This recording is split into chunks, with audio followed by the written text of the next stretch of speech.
What's up, everybody? Welcome to episode 2 of the revived Triple Play podcast. I'm Nick Koski alongside my co-host, Owen Oszust, and we have a packed show for you guys. We're going to go over the NFL coaching carousel today. We're going to go through the Lions, their new offensive coordinator hire, and also some comments made by one of their star players. And then we're also going to talk a little bit, if we have time, about the upcoming Skubal divorce with our very own Detroit Tigers. So happy to jump right into it, Owen. Why don't we go ahead and get started with the coaching carousel?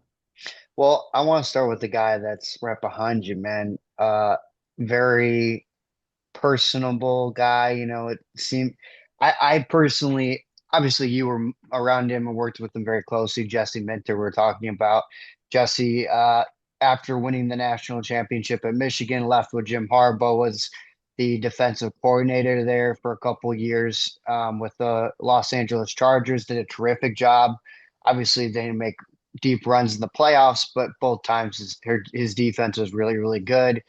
He was a guy I thought once he went to the NFL, it was only a matter of time, like almost like a Mike McDonald type of dude, where it felt like maybe after a couple years he would get that opportunity. And he was one of the hottest names going into this coaching carousel. He cancels that interview with the Cleveland Browns, the second one or whatever. Obviously, he had interviews with just about every opening there was. Um, and he lands with the Baltimore Ravens. I think it's a great opportunity for him. How do you feel about it? Yeah, I think Baltimore was a great landing spot for him, becoming the only fourth ever coach for the Baltimore Ravens. So Fourth it's a full-time great head coach, yeah. fourth full time. Yes. So very exciting opportunity for him. For those of you who don't know, since high school, when we first recorded this podcast, I had spent 2 years in college working as a defensive assistant at the University of Michigan football program under Jesse Minter, specifically working with the D line. I can't say enough positive things about him. He's somebody that, is calm and collected. So he's not going to be the guy that I wouldn't necessarily say rah-rah, but he's somebody that with through his scheme and with his personality, with his temperament, is somebody that is able to gain the respect of the players on his team. And I think that's the most important thing. And we've seen this style of defense really succeed at the NFL level, first with Mike McDonald and now with Jesse on the Chargers. Like you said, it was only a matter of time last head coaching cycle, even after one full year in the NFL, it seemed like he was getting a little bit of interest then. And, he had so many opportunities where it almost seemed a little bit like he could kind of choose a role for himself with him canceling the interview with the Browns earlier today. And, couldn't have been a better spot for him.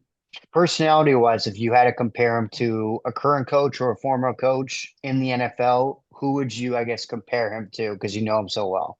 It's a good question. I don't know if there's a direct comparison that initially comes to mind. I can think a little bit, or I can touch a little bit more on his personality and what you can kind of expect to see with him stepping in as the Baltimore Ravens head coach. He is somebody that when you watch film of that team, they're going to play hard, they're going to fly to the ball. One of the things that he emphasized every single day was tackling drills, and that can be seen as, basics in football, but every practice, pre-practice, we would do these little circuits that were focused on ball disruption, tackling drills, really to get the most out of, every play, whether it's forcing fumbles, interceptions, being able to catch the ball. We would run all of those basic drills at the start of every practice. And this wouldn't even be, practice time that was allotted. It was guys who wanted to show up to the field early, guys who wanted to get extra work in and really focus in on the basics. And I think that that's something you see when you watch the Chargers, when you watch that 2023 Michigan defense as a team that's very disciplined, a team that tackles very well, and a team that you're never going to question their effort ever. So if you're a Ravens fan, I think there's a lot to be excited about. Jesse likes to run a lot of cover three. They run a lot of simulated pressures, which on the last podcast, we talked a little bit about it with Kelvin Shepherd. Simulated pressures are, you don't really know where the pressure is going to come from, whether that's mugging guys up on the defensive line, whether that's blitzing a corner and then having an edge drop into coverage, or we would even run some plays where we'd have a defensive tackle drop into coverage, which is very exciting and it's something you would never expect if you're a quarterback. So I think that that's going to bring a lot of excitement. I think it's going to bring a lot of juice, and you've just seen that scheme really thrive in the NFL over the past few years. Okay, I have a couple other follow-up questions. One, obviously you don't know this, but a guy like you worked closely with Mike Elston, right? Mhm. Yeah, he was the defensive line Where coach at the do time for you think he Michigan, follows or I was do just you gonna think he say, follows Jesse to Baltimore, or do you think he gets promoted with the Chargers?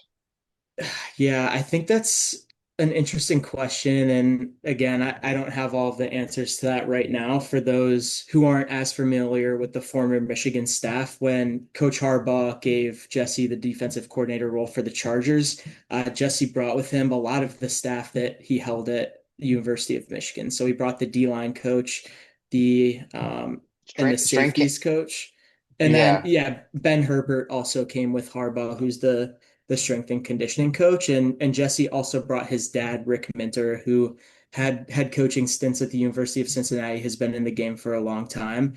And this is a sleeper name to watch for people who probably haven't heard of him, but Dylan Roney is a guy that I got my start in football under him. He was the graduate assistant coach for the University of Michigan and went on to be an analyst for the Chargers. And I'm sure that he might be somebody to watch that's going to follow Jesse to the Ravens and, just somebody that I think is going to ascend the coaching ranks. So interesting to see, or interested to see which coaches are going to, stay with Harbaugh in LA, which Mhm. coaches are going to leave and follow Jesse to Baltimore. If I was a position coach, it might be a little bit of a difficult ask to leave, the sunshine in California and have to go all the way to Baltimore. A lot But of these guys have families too, so maybe they don't want to leave. It really depends who Harbaugh is going to look for as the yeah, next defensive coordinator. no, I also want to say if you're going to make that decision, are you going to become a coordinator or are you going to get promoted under Jesse? Like, I think it's a great opportunity. I think that's why I asked about Elston too, is like, are you going to get that chance to step up, move up the chain? You've worked with these guys, Jim Harbaugh, Jesse Mentor. Um, Obviously, you want to be loyal to both, and I'm sure these guys have a lot of big decisions coming their way, but to get an opportunity to step up. Like we saw that with Ben Johnson when he took over with the Chicago Bears, who took a chunk of staff from the Lions, kind of gave them better opportunities, some might say. Same thing with Aaron Glenn. That's why basically a really good chunk of the Lions staff when they went to the NFC Championship and they lost to the Commanders in the next year and everything. Um, they all left because they were following those corners. Obviously you've been in that building, the relationships built, and you know how closely the defensive side works together. I think it's probably for you exciting to watch those kind of guys get another step, get another opportunity, because when you have a guy like Jesse, you've been around for a little bit, you follow him from Michigan to now LA. If you can follow him to Baltimore, who knows what can come with that sort of thing, whether it's more guys on the staff, more guys behind the scenes. I think it's an exciting opportunity for a lot of different people. But the other question I was wondering about, obviously the guy that was in Baltimore, John Harbaugh, at least rumors were saying that Lamar Jackson and him weren't working out. It's kind of what it seemed like. Do you think that personality of Jesse and Lamar Jackson, of an elite quarterback who's a franchise guy, kind of a big personality, do you think they can mesh together?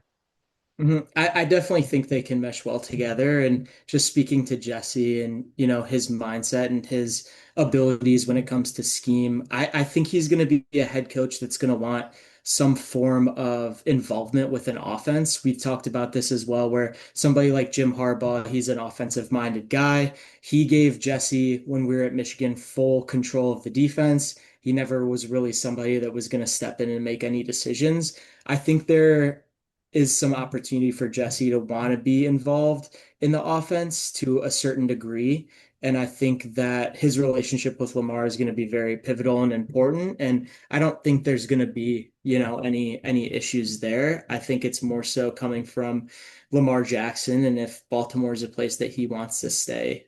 We've heard some of the trade rumors circling a little bit on the down low with Lamar. So is Baltimore the place he wants to stay? It depends a lot on who Jesse's going to look for his offensive coordinator and if they see eye to eye there. Yeah, I was gonna say I think obviously we don't personally know the situation, but you gotta go take that job and think that I need to have a valuable relationship with your star quarterback. Almost like if I had to compare it on the college level, Kyle Whittingham, first guy he talked to was Bryce Underwood, of very constructive conversations of this is what we're going to do. This is how you're going to fit in it. And we're going to surround pieces around you. Obviously, I think John Harbaugh did do a nice job of that. I also think that I don't know, obviously, the situation, but it seemed like he was not working out with his offensive coordinator. I feel like Lamar and Jesse almost have to work together in that sense of this is the guy that we want. This is a guy that I have some trust in, and you also might as well, or you can trust me on that sort of thing. So I think that's important to really nail the offensive coordinator hire for a successful future for Jesse. Because if you don't, maybe then he's going to request a trade, and you don't want to lose a guy like Lamar Jackson. Obviously, he hasn't, made an AFC championship and gone to a Super Bowl and that sort of thing, but still, that's a guy that you're going to surround your entire franchise around. And I think that's going to revolve a lot of your success in Baltimore around Lamar Jackson. So I think it's interesting. Exactly. It's really interesting to see these new guys take jobs like that, and I Mhm. wish Jesse the best. I think he's going to be a good hire. I think there's a reason Mhm. a lot of people were interested in him. We saw what McDonald has already done with Seattle. So who says that Jesse can't do that in Baltimore? Yeah, and I obviously wish him the best as well and think he's going to do a great job there and it's a great fit with him in Baltimore. It's interesting to see kind of the waves of coordinators getting hired for head coaching jobs recently, which these are guys that don't really have any past head coaching experiences. You've seen that with Ben Johnson, you've seen that with, Jesse, you've seen that with Mike McDonald.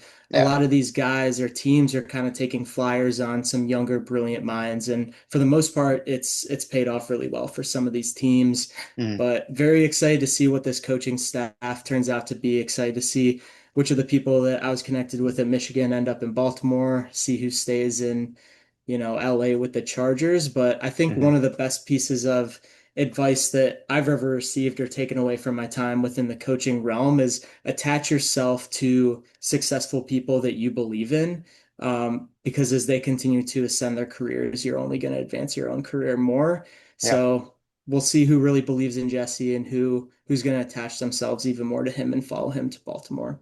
Yeah, So absolutely. And very Jesse did the exciting. same thing with Jim Harbaugh. So I think obviously you want to be yourself, but the kind of guy where you saw staff members so loyal to Jim Harbaugh, no matter what you think of him, it seemed like a lot of guys were very loyal to him and willing to work for him. I think Jesse wants to also create that sort of thing. So I think that's important. I always think whether it's in college and the NFL, establish a culture. This is what we're going to be. I think that's so important for Jesse in year one. I think he's going to have the roster capability to make the playoffs in his first year. And I think with his coaching ability, it's certainly possible, especially in a division I still believe is wide open. Obviously Mhm. Pittsburgh won it this year, but who knows what that division's going to look like? Honestly, Mhm. I feel like it's wide open. So we'll see what happens. But Yeah, gonna be interested and excited to see where it goes. Wish him and his staff nothing but the best there. do you But want you to did, or I go was gonna, ahead? no, you go ahead. Well, I was just going to say, real quick, we don't have to touch on it much, but Robert Saleh was another guy that was obviously John Harbaugh got hired by the Giants. I'm not surprised by that. I think that's a great hire for them. Um, it's the expectations are a lot bigger there, and that's why Harbaugh was at Baltimore for so long. Not saying that the expectations were big there, but I think he helped build up that franchise and was there and a kind of a staple for a long time. Obviously, things didn't work out like we said, but it's an opportunity to have a really good position to build a team Obviously New York is a high pressure market, and if things don't work out, he'll be out of there really quickly. But I think it's an interesting opportunity. The other one, Robert Saleh, honestly, I I thought obviously he did not make too much noise with the Jets, but I still think he was a solid head coach for them. I really liked a lot of things that he did. Obviously, he wasn't able to figure things out with Aaron Rodgers, who was on the downhill of his career.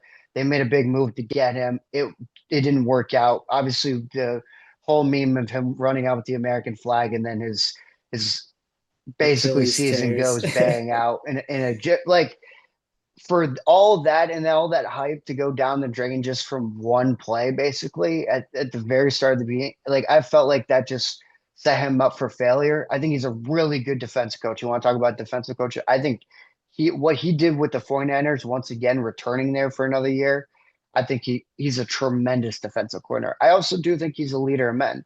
Now, obviously we've seen the Tennessee Titans aren't in a great opportunity, like in a great spot, but you feel like you have your franchise quarterback for the future.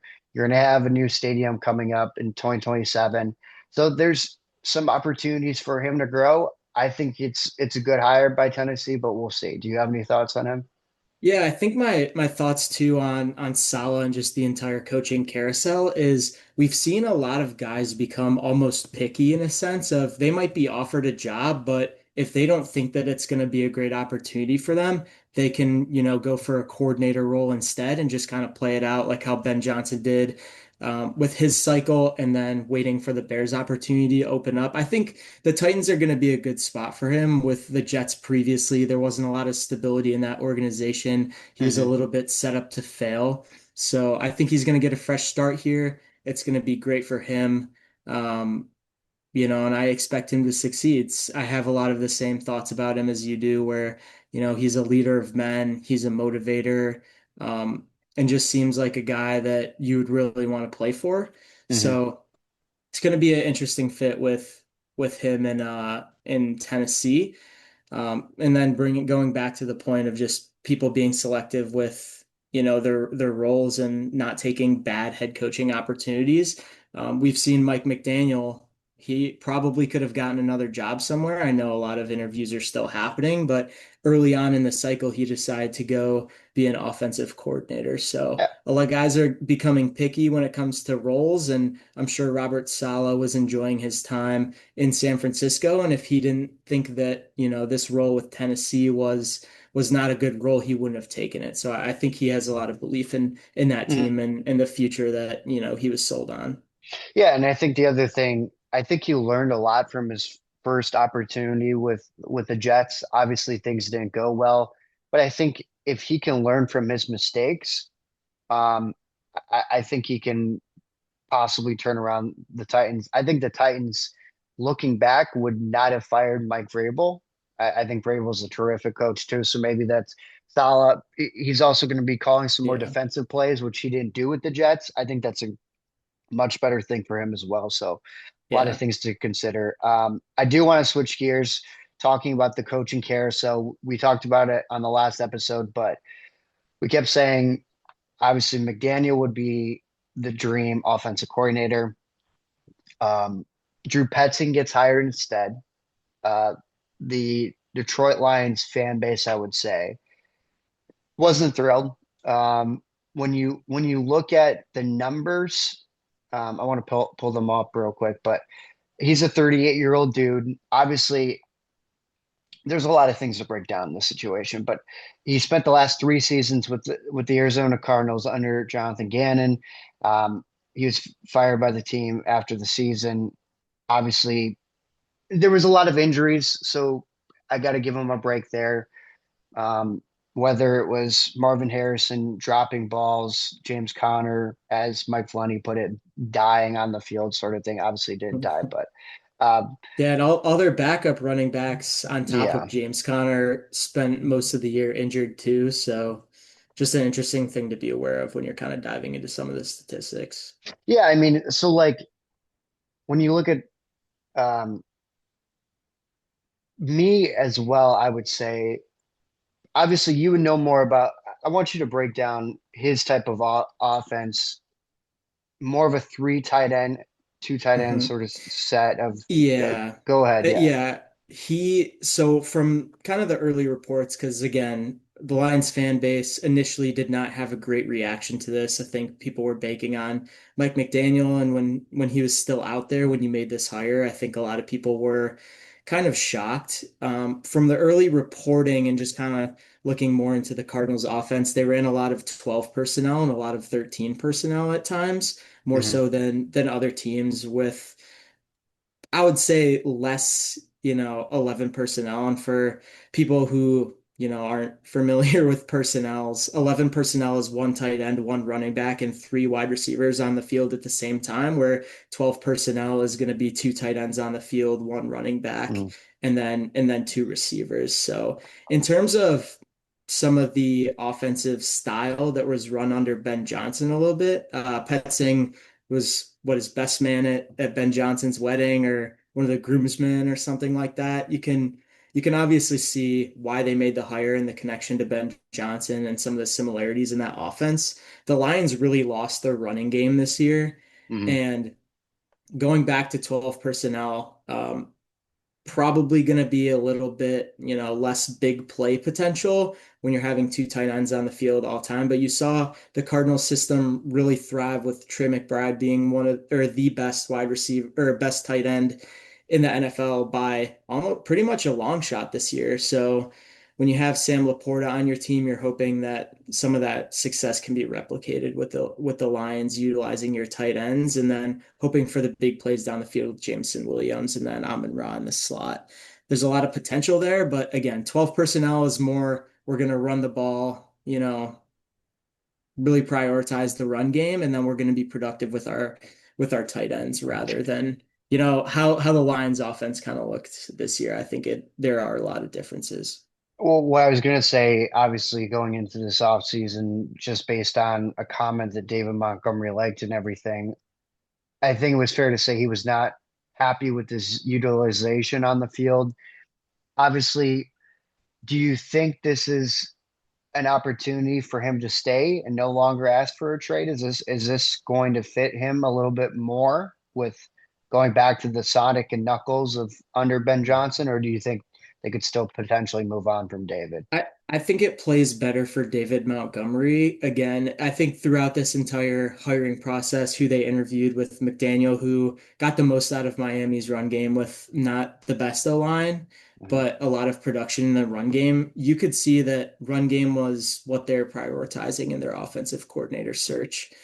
So I think going back to more old school, I guess if you want to call them Lions under Ben Johnson, there's going to Yeah. be a lot more focused on the running game. They made that very clear, and I think that plays well for David Montgomery. Where you can try and run the ball more, have more success there. And try and limit the carries that you're giving to Gibbs because if you get rid of Montgomery and Gibbs goes down, I think you're in a lot of trouble. So if if this in this type of offense, if it's third and long, does that kind of present problems at all, or no? I mean, if it's third and long, they're probably not going to be running out of 12 personnel. That's probably when you're going to see a lot more 11 personnel, which is true of most teams. So I don't think that that's going to limit them. I just think first and second down, you're going to see, a lot more tight ends, a lot more heavy on the run game in first and second down, and then we'll see what third down is depending on the situation. But I wouldn't say that that's going to be a limited factor if they end up in third and long situations. But going back to this past year's Lions team, third and long was, they were terrible. They were one of the Hmm. worst teams in the NFL on third and long. So hopefully they don't find themselves in a lot of third and long, positions or opportunities. If you're really having success in the run game, that's something that they probably hadn't gotten themselves into the years under Ben Johnson. So, Hmm. hopefully they can move the ball in the run game in first and second down and then convert on third down or not even get to third down, hopefully. You keep bringing up tight ends. Obviously, that was a big thing for the Lions dealing with those injuries. It felt like when Sam Laporta went down, that was a major piece of their offense. Who knows what he's going to be coming back and that sort of thing.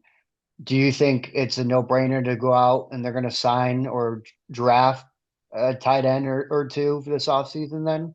Yeah, I think that's something that they should definitely be looking at. You saw Brock Wright, he also was injured Hmm. for, a large portion of the time that Laporte was in, and then it was the Shane Zylstra show, which a lot of us did not like to see. It didn't really work out well for them. So if they're going to put a focus on 12 personnel, which based on how the Cardinals ran their offense, that's what it seems like it's going to be like, then I definitely think that they'll at least take a look at trying to add, a more versatile tight end or possibly extending Sam Laporta once he comes back a few games from injuries. You see how he looks, confirm that, he's good to go, similar to what you saw with Aiden Hutchinson this past year. Also, speaking of Lions today, Dan Skipper officially announced his retirement. I don't think that's quite a surprise. I think Taylor Decker is soon to follow. Is that probably the number one position, offensive line, that you would hit in this upcoming draft? Yeah, I think you have to operate when you're going through the draft, when you're going through free agency, is this if Taylor Decker is gone. And Mhm. you definitely are going to have to add a tackle. I think you move Penei Sewell to left tackle instead of right tackle. I liked what I saw out of Tate Ratledge as a rookie. He got a large portion of the snaps on the offensive line. I think he definitely showed improvement throughout the year.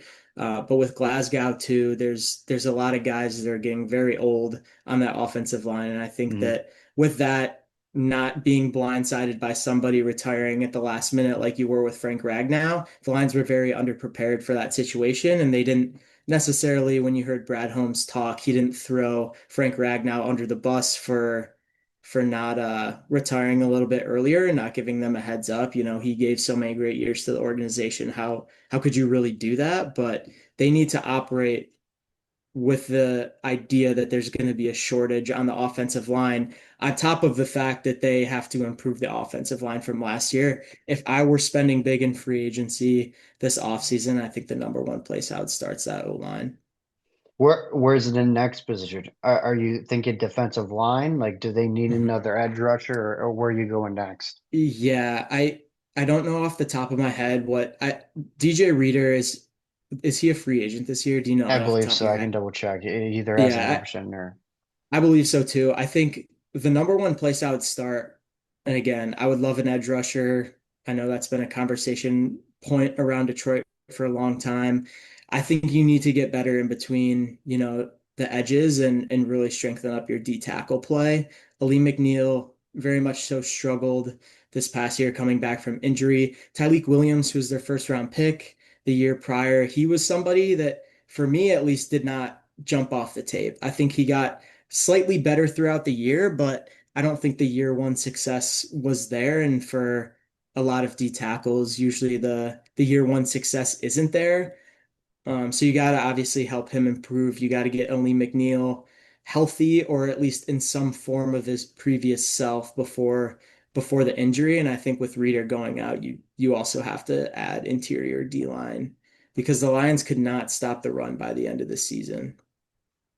No, I agree. I think that obviously we're going to break down the draft when it comes up a little bit closer, once the actual NFL season's done. But um, I want to shift over to Tarik Skubal. Obviously, it's the winter. Spring training is less than 30 days away from kicking off, but um, obviously the situation of arbitration is interesting where Scubal's asking for an all-time high. The Tigers are, some feel like it's lowballing. Obviously, they're nowhere close to a deal, that sort of thing. They're going to go to arbitration and arbiter and everything, figure that sort of thing out. But it feels like this is the last year of Tarik Skubal in a Detroit Tigers uniform.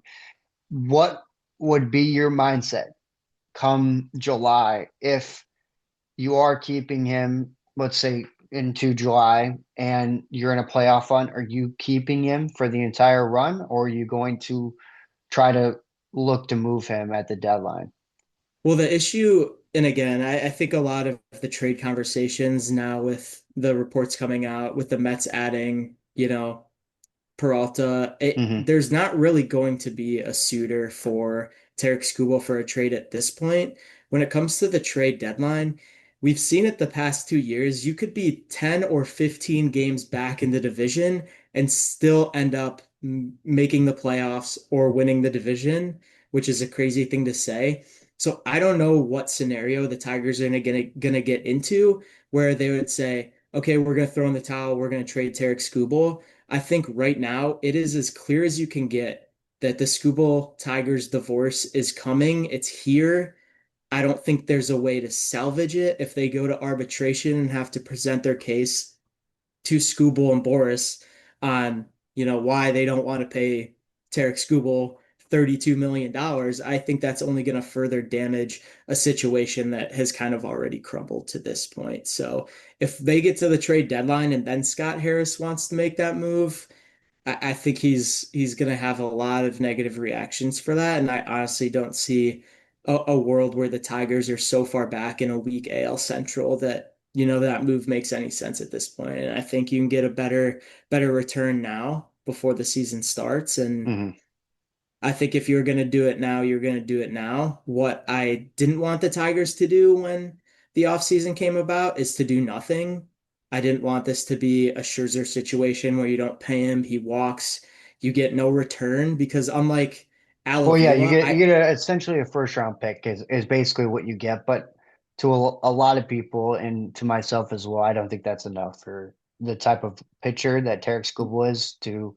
you yeah, and this is just, speaking baseball and talking through what the game of baseball is like and never really not knowing with prospects. If could you even name who were the last two first overall picks in the MLB draft the last 2 years? Off the top of my head, uh, Like probably not. no, I don't think so. Exactly. Skeens, what? So Where did so Skeens go? He didn't go first, did he? um I'm not sure. But anyway, my point is there is a first round pick, in baseball is probably as good as a sixth round pick in the NFL draft. Like there's absolutely no guarantee that they're going to work out Right. because it's baseball and that's the nature. And one of the things that I will give Scott Harris credit for, especially comparing him to Al Avila, is I do trust Scott Harris's development and what he's brought to the Tigers organization in terms of improving the farm system, maximizing the roster. Um, he hasn't really executed many big time trades. Mm-mm. So do you trust him to trade Skubal? I think the jury's a little bit out on that, but I think doing absolutely nothing and just letting him walk next year is probably the worst way you could have handled it. And the last thing I'll say just about the Tigers is again, I'm very disappointed with how the offseason went. I'm disappointed at the lack of spending. Part of me wants to think that because the MLB lockout is happening next year, I don't even think it's worth speculation anymore. I think it's going to happen, and there's a real possibility that we miss a year of baseball in 2027. Hmm. But there's part of me that thinks the Tigers might be waiting for that lockout to happen and then start spending. But we just haven't seen that out of Chris Illage, and I don't know if it's coming. But deep down, the fan in me wonders if they're just waiting for the lockout to be over to then start dishing out some larger contracts. Yeah, I mean, it definitely could be an approach, but the other thing is like the Tigers aren't the only one in Major League Baseball that have not been spending at all this offseason. Obviously, I guess you can include the Yankees because they just re-signed Cody Bellinger, but it's been the Mets and Dodgers. That's basically it. I mean, there's a Cubs, key, Cubs got Bregman. they did, and I Throw that in guess there. Baltimore got Pete Alonso, but I don't know. I would say everyone keeps saying there needs to be a salary cap on Major League Baseball because the Dodgers are taking on the players, which is it is what it is. But I think there needs to be a floor. I think there needs to be a floor of an agreement among all the man or all the owners of this is the bare minimum you need to spend because there's just way too many teams that are just sitting out on the offseason of signing players where just the major market teams are signing guys and guys like the Detroit Tigers and Scott Harris are just not even sniffing. Like but they're not even trying, if that makes sense. Like it's like, oh well, that's nowhere close to. Well, we're not going to spend that. We have a bunch of guys that are Yeah. coming up anyway, so why spend that? Or like Cleveland, for example, like they just like obviously Cleveland won the division this past year, but to think that they could, if they added a few more pieces, how much better they would be in the offseason, but they haven't done that. So like Hmm. you look around Major League Baseball, and there's a bunch of ownership, like the Minnesota Twins, their fans are very frustrated with them, but it's because they don't spend, and they didn't spend when they made the playoffs a couple years ago. So like I think there needs to be an agreement across Major League Baseball of, hey, we are going to spend on players. They definitely deserve some money. Some, like the Dodger contracts that they're getting, are a little unfair with the deferred money, but I think it's up to every single Major League Baseball owner outside of the Dodgers of, hey, we're going to spend money and we're going to spend it at a high level to be competitive, you know? And if you're not going to do that, then just don't be an owner. Like there needs to be an It's not that agreement. Like hard. seriously, like there that's how you make this league better. Because right now it's going to be the Dodgers winning the World Series at the end of 2026 again. Like I just don't see any other way. They would have to have multiple injuries or just a historic run from another team. Just because I just don't see it. I mean, do you? Like, Again, this is the baseball, fan in me, and just this is a reason why I love the game of baseball. Is the Dodgers clearly had the best team in baseball this past year, and you saw the Blue Jays take them all the way to Game 7, and the Blue Jays probably should have won that series. And I think we're not even having a lot of these conversations if the Dodgers don't win last year. but But but even the Blue Jays, they spent too, and they also made some big trades at the trade deadline, as did Seattle. And you look around at the league championships, those are the teams that end up getting there. Like that was the yeah, difference, but honestly, for the Detroit Tigers. They did not make a well, move at the that deadline. Yeah, and the issue again that I have with the Tigers is, and this is a theme that we've seen across all Detroit sports team, is an unwillingness to, stick your head out there and make a big move. The Tigers, they didn't have to sign and overpay somebody in free agency. They could have gone out and made a trade and made this roster going into Skubal's final year a lot better or a lot more competitive. They didn't make a trade. They didn't really make any serious splash in free agency. I don't want to hear that re-signing Gleyber Torres and Jack Flaherty was a splash, because it's not. You overpaid Gleyber. And Flaherty you're overpaying too because he had such a bad last year and he couldn't get that But market value anywhere they else. also So didn't have a choice on they Flaherty. He picked exact up his yeah, his player option. That wasn't exactly. it So wasn't Scott they Harris's choice. I don't think he would have brought him back if yeah, he had the choice. But yeah. So they could have made a trade. They didn't do it. They chose not to add in free agency and they didn't make any trades. They're in my eyes, an unserious organization. You can see why they're an unserious organization with how they've handled, this Skubal trade in the terms of the reports come out. You look at teams like the Yankees who they made the phone call about Skubal and they're come back and say, yeah, the Tigers asked for half our team, we're not doing this deal. Like they're unserious. They're not even willing that's to also listen Scott to Harris at the same offers. time. You can't work with him, It is is. what the reports are. That's what's being It is. reported. It is, and I want to ask you this question, Owen, because Scott Harris, again, he's at least on paper and from what we've heard from other reporters, looks like he's difficult to deal with. Like you just mentioned, who do you blame more in the Scooball situation? Do you blame Scott Harris or Scott Boris? The battle of the Scots, which one is worse? Well, I will say I think Scott Boris is really difficult to work with, and we've seen that before in the past with different, obviously, general managers. And Boris, he's always going to get the best deals for his players. Obviously, do I think Tarik Skubal deserves a lot of money? Yes. Is he asking for a little bit too much right now? Probably. Is Scott Harris lowballing? Yeah. So I mean, I think there's so much separation between the two parties of not being able to negotiate this thing that it's just never going to happen, and it never was going to happen.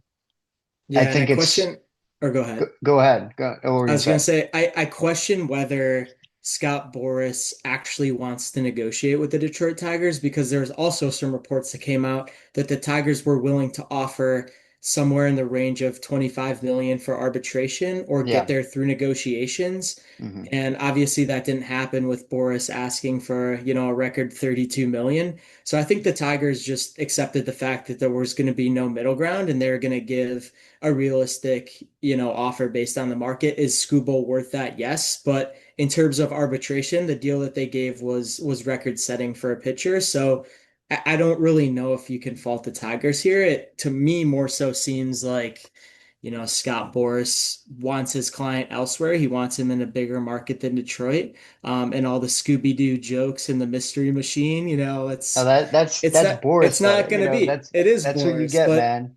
it's not gonna.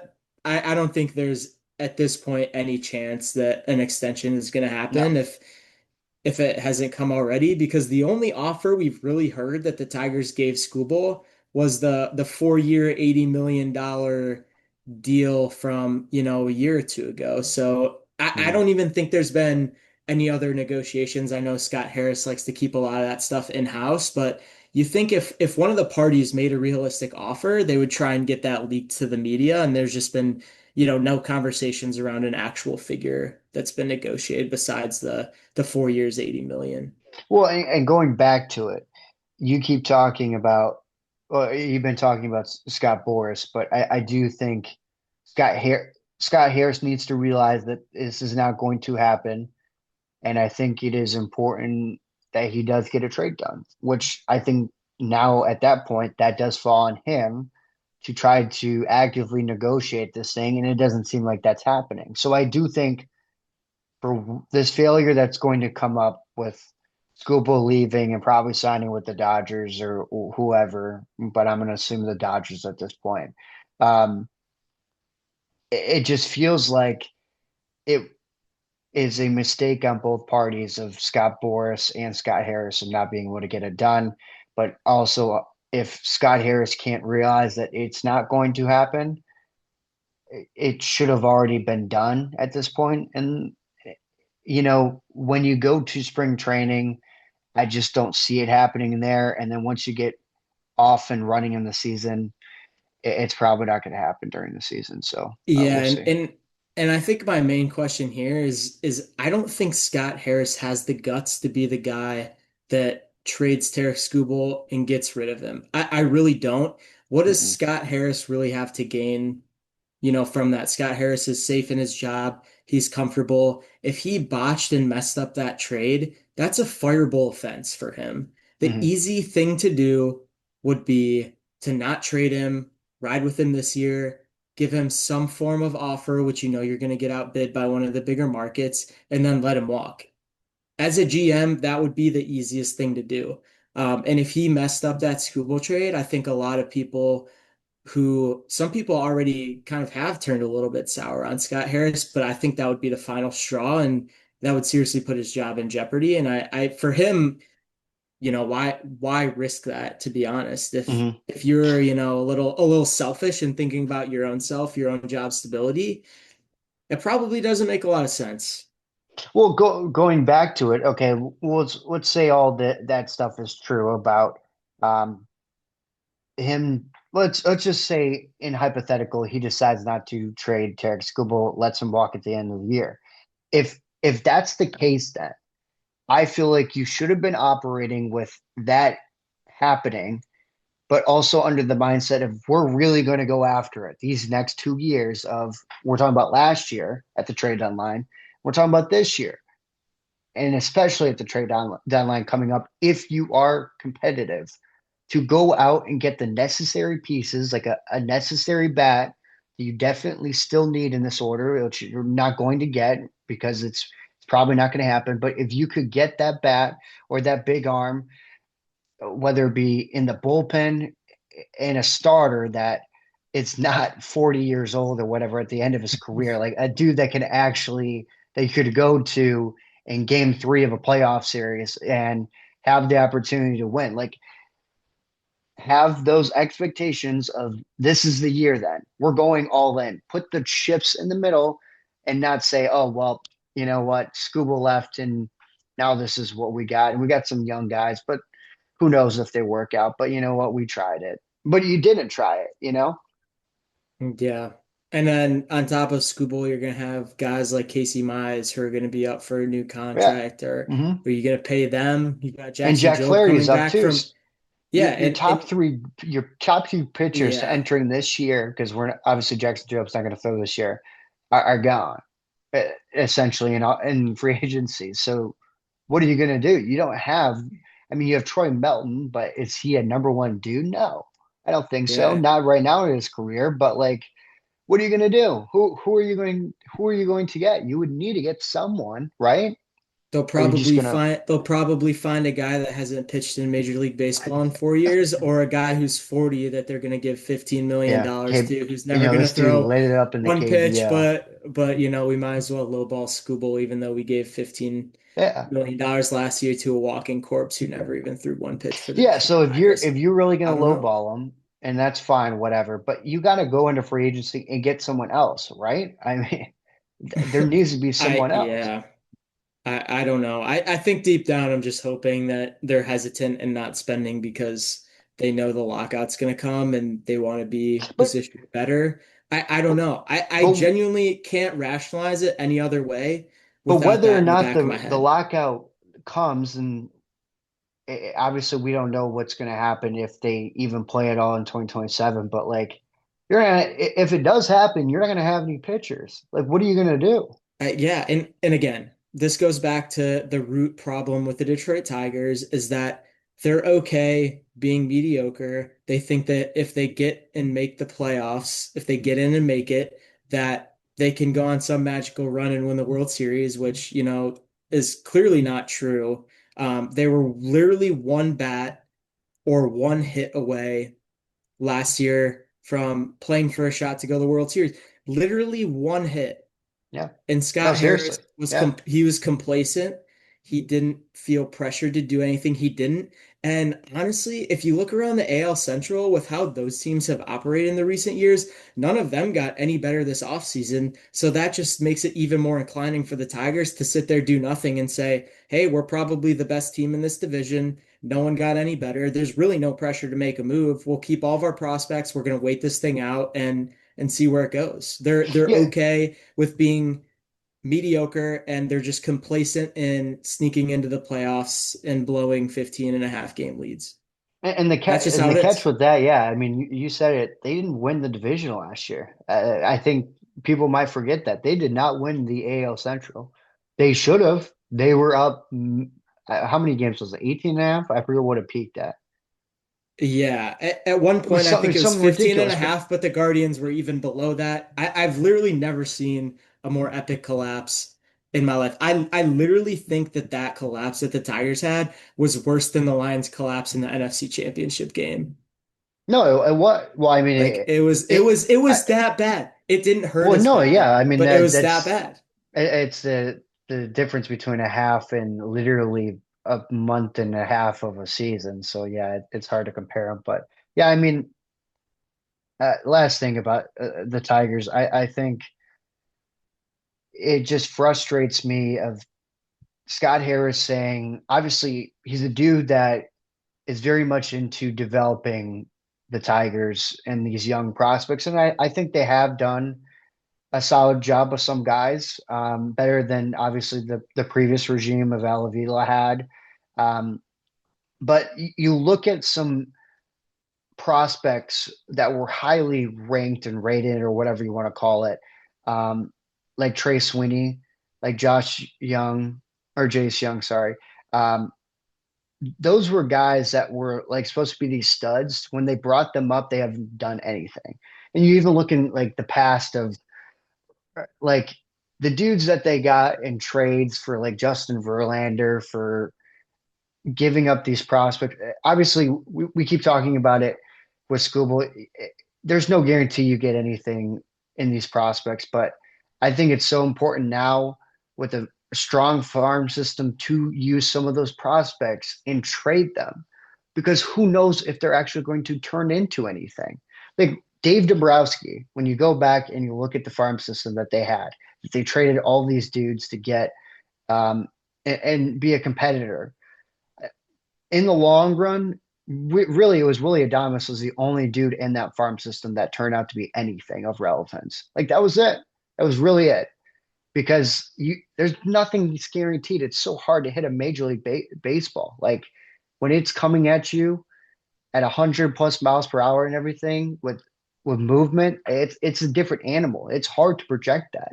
Obviously, I think Kevin McGonigal is going to be good in the majors. We don't know that for certain, but I think he's definitely a dude you need to hang on to. And you could argue Max Clark, but who knows? But outside of that, I think any of those guys you have in your farm system should be able to be traded for, if that makes sense. Like but I don't think Scott Harris Yeah. has the stones of doing that to potentially risk it, even though you're kind of letting those guys run out their clock, if that makes sense. But Yeah, you got to be able to weaponize your farm system. And I think that there's the thought that you have all these great prospects coming, which the Tigers do, but there's a thought that these guys are going to come up to the major leagues and contribute right away. And that's just not, it's clearly not the case. Spencer Torkelson's the perfect example, right, of this, where he comes into the majors, he has an all right year, and then year two is just an epic collapse where he spends most of the year in AAA, not even with the organization. He rebounded in year three, but I just don't think that you can rely on these guys coming up right away and contributing as rookies. And it just feels like the Tigers are, you know, they're a little bit banking on it. So we'll see how that plays out. Zach McKinstry is gonna win MVP this year, according to AJ Hinch. So, he was an you know, all-star. He he was was he indeed an he, he all-star, was dude. he was an all-star because 20 You were guys opted actually, out. rumor is you were actually one step away from also being an all-star. Yeah, true. If another 500, guys decided not to play in the game, maybe I could have Yeah, gotten elected. yeah. I know we're running a little short on time, Owen. I think we've kind of exhausted the Scuba conversation. It's very, very upsetting, disappointing. If you're a Tigers fan, it's a lose-lose situation for you. There's no other way around it. But I do want to circle back really quick to the Lions and something that made headlines this week was Amon-Ra St. Brown's comments, regarding their offensive coordinator hire, where he really called out the fans. He did. He He did do on that. his podcast, he made the comment, "Do you guys have no trust in Dan Campbell?" And then he followed that up with saying, "Do you think they would just hire some random dude?" To that, and then he went on to say, Lions fans don't know ball, they're overreacting, He whatever did say else he that, yeah. said. He said all of that stuff, Owen. So for the fans that don't think Dan Campbell would hire some random dude, Amon Ra, how would you explain John Morton, and Anthony Lynn? How would Amon Ra grade those offensive coordinator hirings that, clearly those are just pretty much random dudes.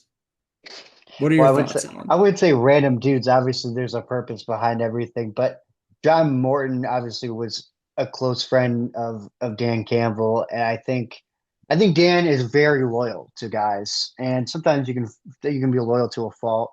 Um, Obviously, when Ben Johnson left, he saw an opportunity to bring in his good friend of John Morton, and I think also showing of him not firing him during the season, but also not letting him call plays anymore was pretty evident of like they're obviously very close and Dan still wants to win.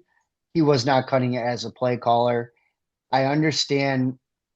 Okay, I get both sides of obviously the fans being upset by Amon Ra's comments. I do understand where Amon Ra is coming from in ways um, where I don't think you should say that the fans don't know ball and everything like that.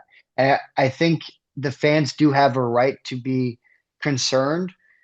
But at the same time, like you when we actually broke down Petzing, was there a little bit of an overreaction? Yeah, I would say so. I mean, he does deserve an Agreed. opportunity. Like, and that in ways that's what Amon Ra is saying, but he just didn't phrase it well, I believe. Obviously, he could maybe maybe that's totally what he meant of these fans know nothing, but I think he was more saying of like, let's relax, chill out. He has a lot of trust in Dan Campbell, which is a good thing still, even after a season that was disappointing to everyone, including the players.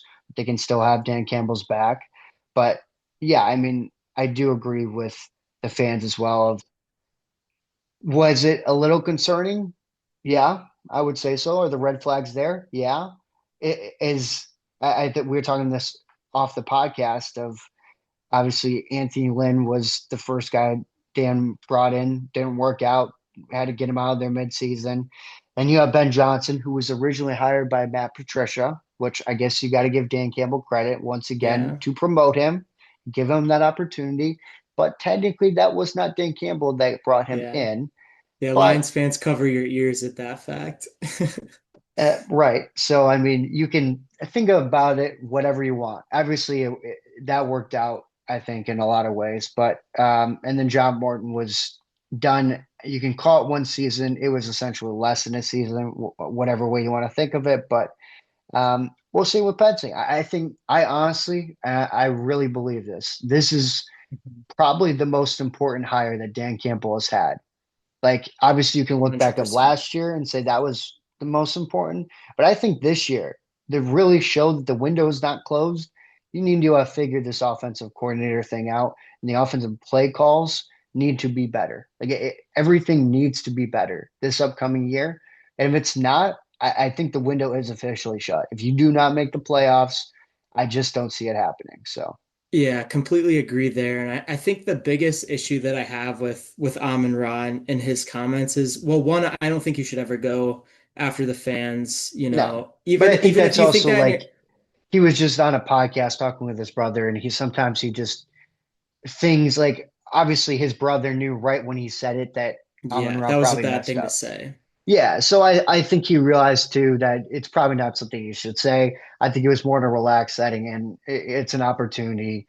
Um, I think he needs to realize the outlet he has as a player in the NFL while being, I guess, in ways part of the media per se of having your own podcast and everything, where you need to be careful what you say. And it's not all like everything I say is just going to thin air and nobody's ever going to see this sort of thing. Like everyone sees it, man.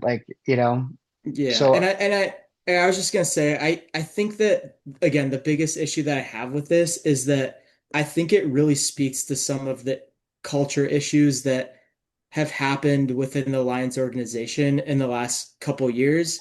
A little bit of like entitlement, complacency. Like you have these guys and they're coming on whatever their podcasts, or I have to see them on a State Farm commercial or Applebee's.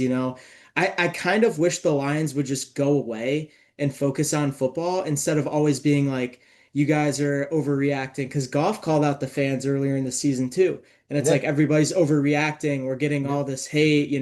People are upset. Like, yeah, Lions fans should be upset. You guys are sitting on your couch, and I have to watch Matthew Stafford playing in the NFC Championship game this weekend. Yeah, I am a little bit upset. And these guys just like to make the argument and the case that everything's good all the time and they're going to be just fine. And you guys aren't the same 15-2 team from the previous year.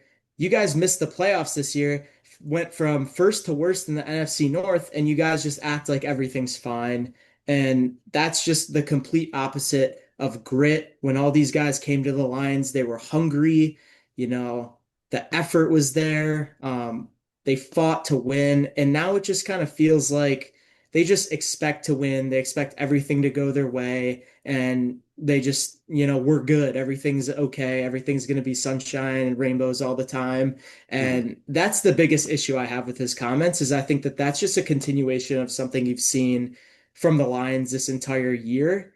And I think Dan kind of hopefully without having to call plays, he can kind of get back and really focus Mhm. on the culture, set these guys straight. You'd think missing the playoffs would be a big enough wake up call for these guys, and they would kind of start backing down on some of this entitlement that's built up this But past is year, and it? that just hasn't been the case. Yeah. It hasn't been the case. Throughout the season when the Lions would have big losses, whether it be Green Bay or to nine, and then Yeah. nine's third string backup, and then ultimately missing the playoffs. I kept telling myself, okay, this is the humble pie that the Lions need. Maybe they're going to be in some alternate world better for this. It's going to, revitalize some of the hunger, the grit that they've had in the first, Mhm. few years of the Dan Campbell era, and it doesn't seem like it has. It doesn't seem like that message has been sent. So I'm really interested to see next year, how this team goes about their business, how they act, but I think they need to get, a little bit away from the commercials, the podcasts, and they just need to go away and focus on football, honestly. I think that'd make a lot of fans Right. I don't think they're gonna do happy. that. I I don't don't either. like that's one thing to turn away commercials and that sort of thing. But I don't think you need to do that. I do think that, like you said, you need to realize when things aren't just going to be handed to you all of a sudden because you built this culture and you had that magical run in San Francisco and everything that Mhm. ended short. By the way, you didn't get to the Super Bowl, which I think a lot of players in that building, I don't want to say obviously they know that they didn't, but um, they kind of feel like they accomplished that in ways of getting Detroit the furthest it's been, in the Super Bowl era and that sort of thing. But I think it's how are you going to approach this offseason? Yeah. Like we talked about it when Dan Campbell and Brad Holmes said we got a freaking out basically in their Yeah. grades, like when they grade themselves, which is that's a good thing. That's a good first step, I think. The Yeah. other first step is for a lot of players to look in the mirror and say, we need to figure some things out and we need to not be so complacent and get back to what the culture Dan Campbell built, that you guys rallied around him. Obviously, Jamal Williams hasn't been with the team in a while, but that speech he gave at training camp still I see that all the Yep. time. Like Yeah. like that sort of thing of getting guys in the building that embrace that culture. And when you bring in new guys, I think it's a responsibility of the guys that have moved on, like now with Dan Skipper retiring and like guys like that. Like when you have those guys that really embody that culture that help the Lions get to where they are, of teaching the younger guys like this is the tradition and culture we've built. Like let's continue that. Let's go back to being blue collared and that sort of thing. Yeah.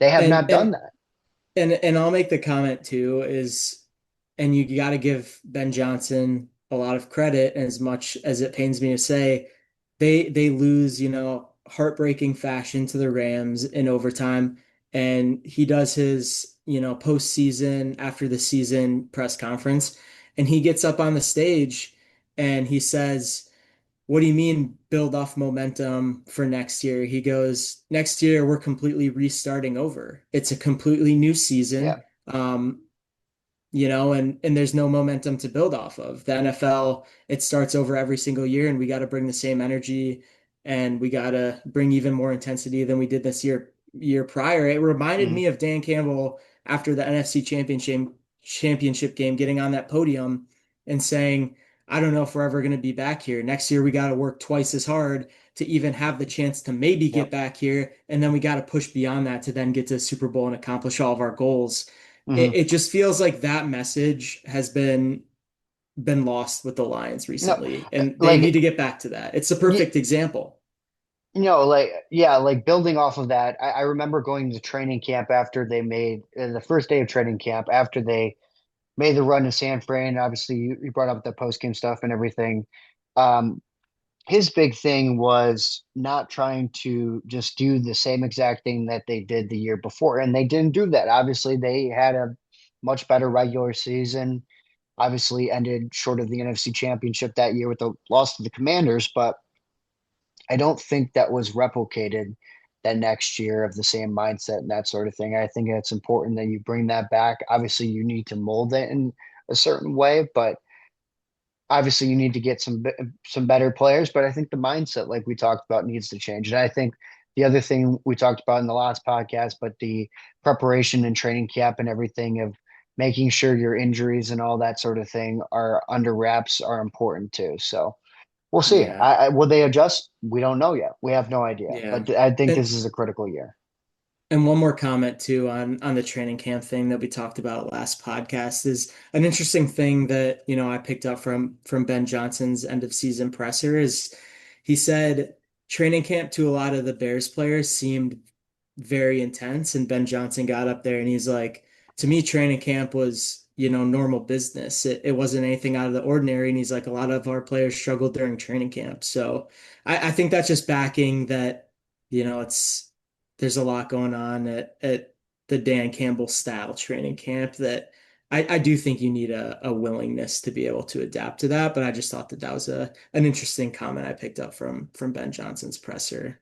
But No, yeah, I mean, I also picked, yeah, it's a great point. I think, um, I'll say this. I know a lot of Lions fans wanted to see the demise of Ben Johnson, and in ways when the Lions did play them, they did. But I personally have a lot of respect for him, and I think there's a lot of things to respect as a coach for him. I think some of the things he did in year one were cringy, but when you win and you're building a culture, that's kind of what you mm, have to do. Like a lot of people yeah. thought Dan Campbell was cringy in his opening press conference. I still remember Stephen A. Smith just ripping him to shreds and everything about his Mhm. record as a player and everything and all this stuff, blah blah blah. And then he turned into a very lovable guy that it seemed Mhm. like a lot of America was rallying around. So I think you have to kind of go out on a limb and be yourself. I think that's what Ben did in year one. I think Yeah. he accomplished a lot of things, and I still like his mindset moving forward. Obviously, I don't expect Lions fans to root for him because he's the Chicago Bears head coach, but I still have a lot of respect for him and what he's done with Chicago, especially in Mhm. year one. To see that immediate change was pretty impressive. So I Yeah. think you got to tip your cap to him too. Yeah. As much as it pains me to say, I couldn't agree more with you there. Owen, it's been a great episode. I know we're low on time. It was great, getting to talk ball with you. We covered a lot of ground Mhm. with the coaching carousel, Lions new OC hire, the Yep. Skubal drama. Again, as people listen to the podcast, feel free to shoot some ideas our way if there's any topics you want us to dive in more. But Owen, Real, always a pleasure to do it with you. real quick, Super Bowl prediction. Go. Oh man, I can't say Sam Darnold's going to be there because in the back of my head, I know Sam Darnold's a fraud But what about and Kenneth it's Walker, gonna man? What about Keenan? you know, I hate K9, so I'm gonna say Rams, and I'm gonna go. I'm gonna have to say Patriots. I Yeah, can't go absolutely. without Bo Nix, but be careful. That game could be an upset. I'm not gonna pick it, but Nah, but be nah, careful. No, no, no. Be nah, careful. nah. Don't count out my man Stidham out. You That's know, still going to be a it's good game, but I do not want to see a Stidham Darnold Super Bowl. I think that would lose a lot of people. And then I'll take the Rams again. okay. Rams and Stafford, second Super Bowl together. It hurts. What That about would be you? tough. Who It do would you be tough got? for a lot of Lions fans, especially how much we ripped him in the AAA I podcast know. when we were in high school. It's funny to see him go and Yeah, succeed. Now he's going to be a Hall of Fame quarterback. I mean that, but it gives Stafford a lot of credit for what he's been able to accomplish and everything. Um, definitely. my prediction, I think the Patriots do win. I do think Seattle wins. I think they got a Okay. real. I think what McDonald has done there is really impressive.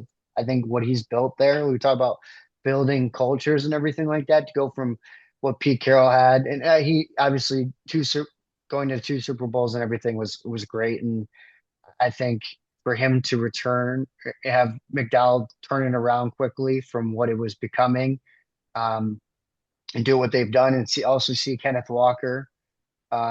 Obviously, it sucks to see Zach Charbonnet out, but man, when he went down and Keenan actually got opportunities to take the ball into the end zone, I mean that had to feel good. So, um, Yeah. as a former Spartan dog, it was cool to see him succeed. I'm going to say Seattle advances. And I'm going to say the Patriots win the Super Bowl and Mike Vrabel raising up the Lombardi Trophy and everything. That would be quite the story in year one. So we'll see. Yeah. We will see. Well, great talking with you, Owen. A lot of fun. Um, let's do it again next week. Oh, Run okay. it back. Yep. Run it back. All right. Thank you guys for listening to episode 2 of the Triple Play podcast. We'll be back again with another episode. And as always, thank you for listening. And Owen, I'll see you next time. See you at school. See you at school.